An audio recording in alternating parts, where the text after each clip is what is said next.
বসিরহাট লোকসভার কেন্দ্রে ভিড় ভোট কর্মীদের।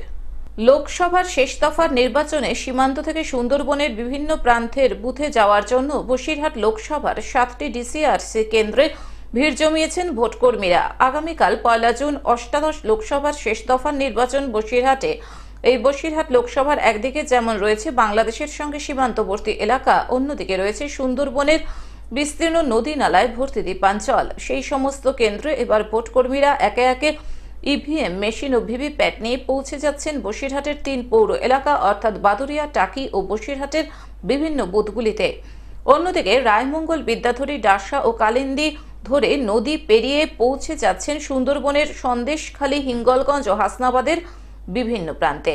আবার ইছামতি নদী পেরিয়ে তারা ভারত বাংলাদেশের সীমান্তের পানেতর, উত্তরপাড়া ও ঘোচাডাঙ্গা সীমান্তের একাধিক কেন্দ্রেও পৌঁছে যাচ্ছেন। সেরকমই ছবি দেখা গেল Basirhat high school, Basirhat college, Nazat ও হিঙ্গলগঞ্জ আইটিআই কলেজ সহ একাধিক ডিসিআরসি কেন্দ্রে। হারোয়ার পিজি হাই স্কুলের যে ডিসিআরসি কেন্দ্র রয়েছে সেখান থেকে ভোটকর্মীরা পৌঁছে যাচ্ছেন বসিরহাট লোকসভা কেন্দ্রের দেগঙ্গা ও বারাসাত 2 নম্বর ব্লকের বিভিন্ন বুথে। 1882 বুথ সম্বলিত বসিরহাট লোকসভায় মোট ভোটার সংখ্যা 18,04,261, পুরুষ ভোটার 9,23,375, মহিলা ভোটার 8,80,852 এবং তৃতীয় লিঙ্গের ভোটার 34। লোকসভার মোট প্রার্থী 15 জন। প্রতিটি ডিসিআরসিতে রয়েছে কন্ট্রোল রুম, সেখান থেকে সিসিটিভির মাধ্যমে পরিস্থিতির উপর নজর রাখছেন অবজারভাররা।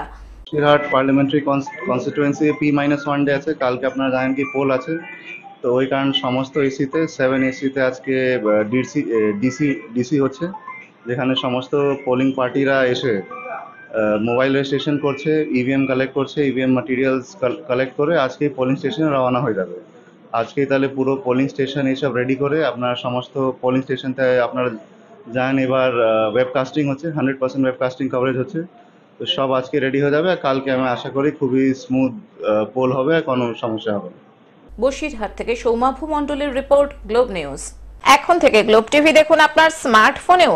গুগল প্লে স্টোর অথবা অ্যাপল স্টোর থেকে ডাউনলোড করুন গ্লোব টিভি লাইভ অ্যাপ। এছাড়াও জিও টিভি অ্যাপ থেকেও দেখুন গ্লোব টিভি লাইভ।